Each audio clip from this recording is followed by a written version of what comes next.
I almost picked the Chargers to cover this game. Oh, my gosh. Yeah. They never covered a spread ever. I didn't pick them. I did not pick them to do that. Just no. Michael, you attempted to three-peat. Are the Chiefs destined to three-peat? I'm going to tell you something, man. This does make it feel like they're just destined. Every week we're saying the same thing. Every week. This team has 10 games this season where they won with one score or one-score game.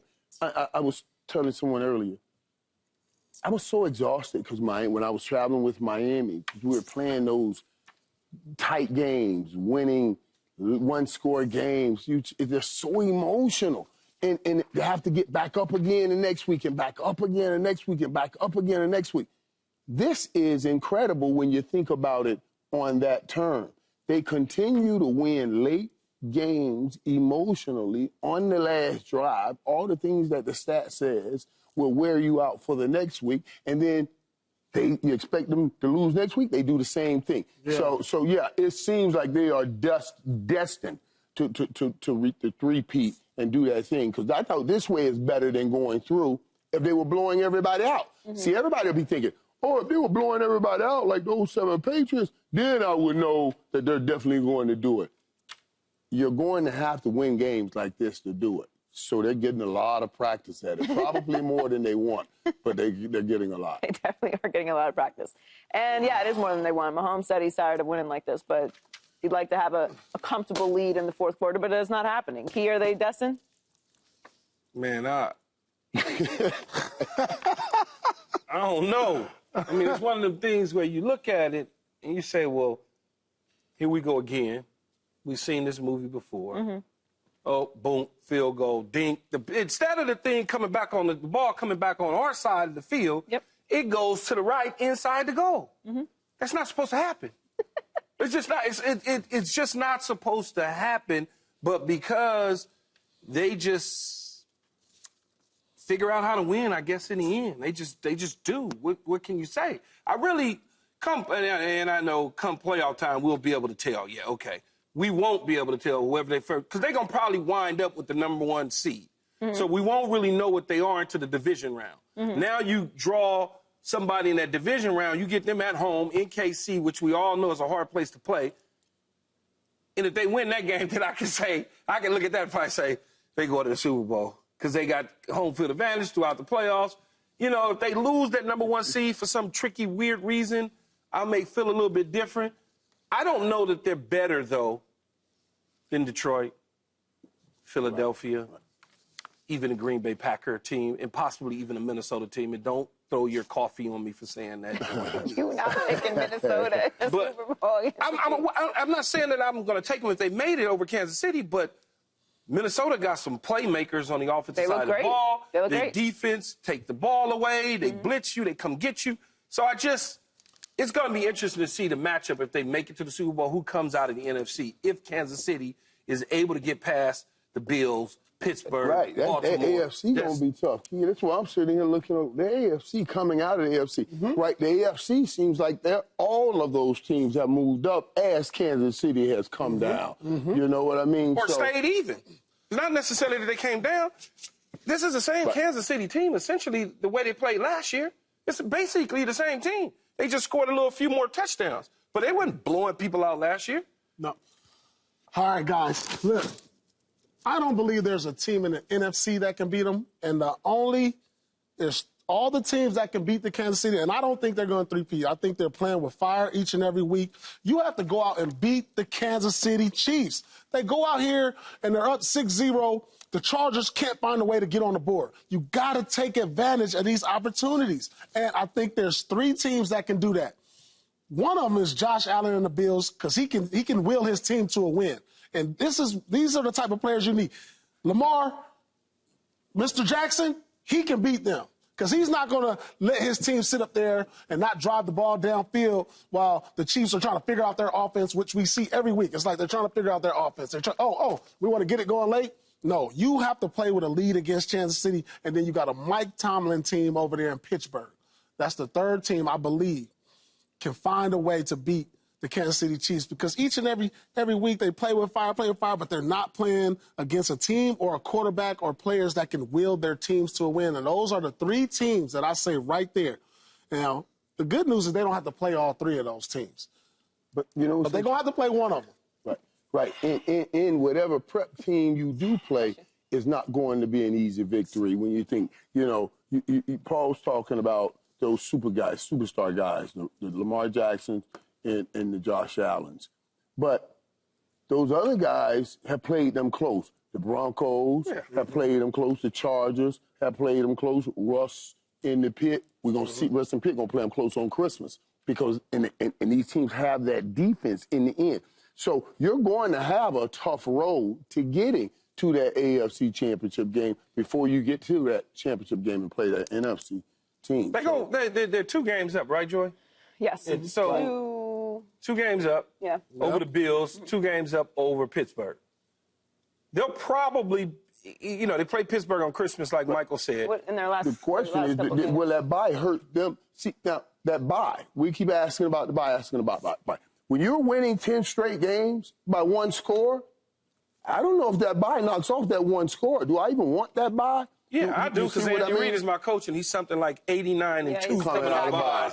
Or whatever that record is coming out of bye, so I'm good. I picked them to three-peat because I watched them struggle all year last year, and we all freaked out and panicked. And we all worried. And then they won 2 road playoff games on their way to another Super Bowl. They just find different ways to win. They have that thing, and you have to actually beat them. You can't wait till the last. If the last play is on the board, you lose it. That's it. Right. 10 left. That's all there is to it. If they're in at the end, it's coming down to the last second of 1-score game, you are not beating the Chiefs. You have to convincingly beat them if you're going to do it. Yeah. And they're going to give you opportunities, but like Paul said, if you don't take advantage of the opportunities, it's a wrap for you. It was a brilliant chess match the other day. When Coach Harbaugh called that timeout with like 2:30 left, and he used all 3 of those timeouts before that 2-minute break.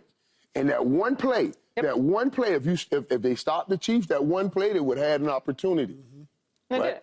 And that's why I don't think it's – I actually disagree with you. I would not pick Baltimore over them because I hadn't seen that yet. I would think that Buffalo would have a chance to do it because we saw it earlier this year. That's who they lost to. I was trying to think. Yeah, it was Buffalo that they lost to. So I would give the nod to Buffalo if they ended up in that matchup, and the Steelers because Mike Tomlin is, to me, the second best coach in the league right now. But remember, Buffalo went in that matchup 3-0 and 0-3. 3-0 in the regular season. 0-3 in the postseason. Yes, that's why. They beat them last year in the regular season, I believe, right? And lost again. And lost again in the postseason. So I'm not going to, because Andy Reid, for whatever reason. But that's what I'm saying. The Chiefs are just a different team in the postseason.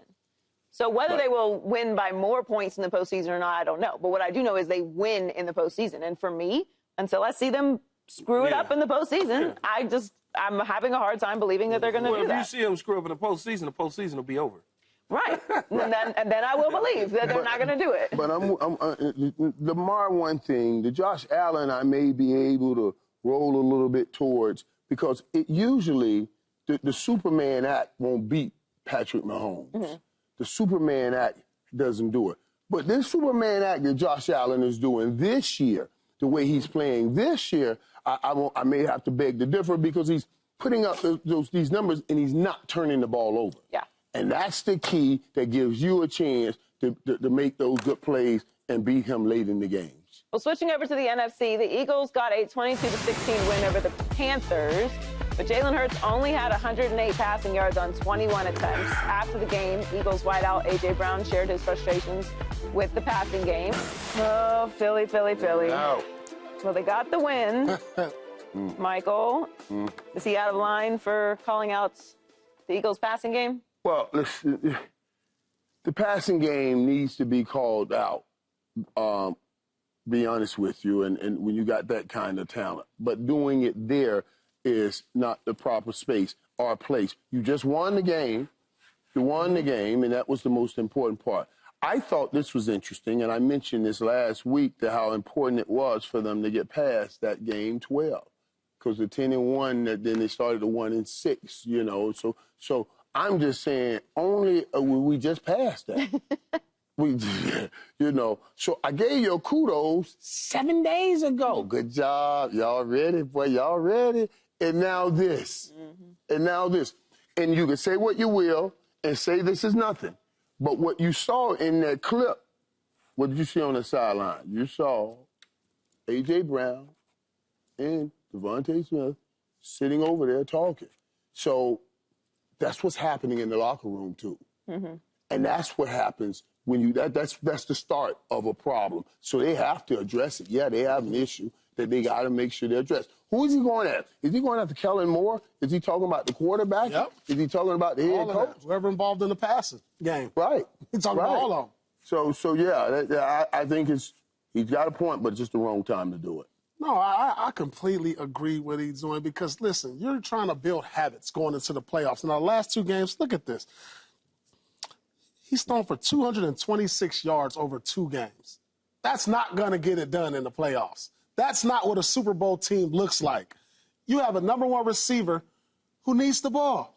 And like you said, how do you get a rhythm? How do you get in the game? Because if you don't find him early, where's he going to be at for you late? So I totally agree. As long as he does it in a win. Listen, they asked him the question, what does the offense need to do? They didn't say, is Jalen Hurts looking for you? Does Jalen Hurts need to throw? They said, it was obvious. They need to throw the ball, pass the ball. He's open.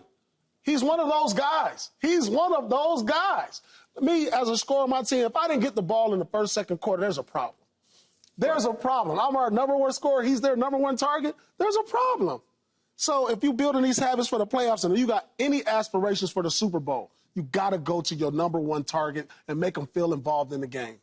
Key, you have a... I don't care to discuss. You have a formula that you believe in that wins games. Yes, and I don't have a problem with what A.J. Brown did in terms of pointing out what they need to fix. That's all he's saying is this is something that we need to fix in order to get better down the line. He's not saying I'm not getting enough touches. Right. He's not getting enough touches. He's not saying that. Oh, we're going to extrapolate from No. I think He's not saying that. He's not saying that. Because you can't possibly have an issue when you're on your way, potentially going to the Super Bowl, and your team just rushed for over 200 yards on the ground. You can't. You just can't do it. You can't. With the win? I said your team wins. With the win, right. You just rushed for over 200 yards. Total offense is 300 plus. You can't complain about 21 targets. There's only 21 targets, attempts. But you're not going to beat the 21 good teams, attempts. Key. That's not true. That's not true. But that's not true. But these performances the last 2 games. But that's not true. The last 2 games, what did they rush for? 400 yards? Yeah, but they're supposed to do that. Come on, these teams. Come on, but when you run the football and you're winning and you're gashing, sometimes defenses will dictate what the offensive coordinators have to call. I know we want to see A.J. Brown and we want to see Devontae Smith light up the scoreboard because we see other receivers getting off, but they don't have this running game with Saquon Barkley and Jalen Hurts. So you can't get caught up in the numbers in these situations. And I know, I wrote a book, I get it. Why is that coming from me? I get all of that. But give me the damn ball. In reality, though, he had 4 attempts, 4 catches. Do they need to, as they continue to develop the passing game, put the football in his hands a little bit more? Probably so. Would I like to have seen him get 9 targets and 7 catches? Yeah. But this particular game didn't go that way. Right. But so he had opportunities. He had opportunities, and that's why there were times I saw him run a slant route. Jalen, he's wide open. Throw the ball. He's wide open. He's wide open. So in that offense, I'd imagine, and it's just any time, and you can help Jalen like Jalen. Don't make this difficult. Anytime you see one-on-one with him, pull the trigger. Put the book down. Stop reading defenses. Yeah, just pull the trigger. Put the book down. Stop reading. Throw the ball. That's what you have to do. And Kellen Moore, you know this. You've been around enough number 1 receivers. Throw this man a smoke screen. Get him something early in the first series. So now all of his energy is used for you and not against you. You got to be smart enough to do that. So I'm with him on that. But that's not the place to call it out. Well, they're averaging 36.4 rushing attempts per game. They are 31st in ranks in passing offense. They're last in passing attempts, but they do have the most rushing plays this season. Yeah, and Kellen Moore, you think about when Kellen Moore was the offensive coordinator of the Dallas Cowboys, all we heard about was he threw the ball too much. And when he got over to Philadelphia, oh, you're going to throw the ball too much with Jalen Hurts. Oh, man, you're going to throw the ball too much with Jalen Hurts. Last year. Remember, they were over the coach house. But he wasn't there. But also, Jalen was turning the ball over a ton. That was going to be a question about whether my problem is if you have a player like Saquon Barkley having the season that he's having, you got to give him the football. You got to give him the football.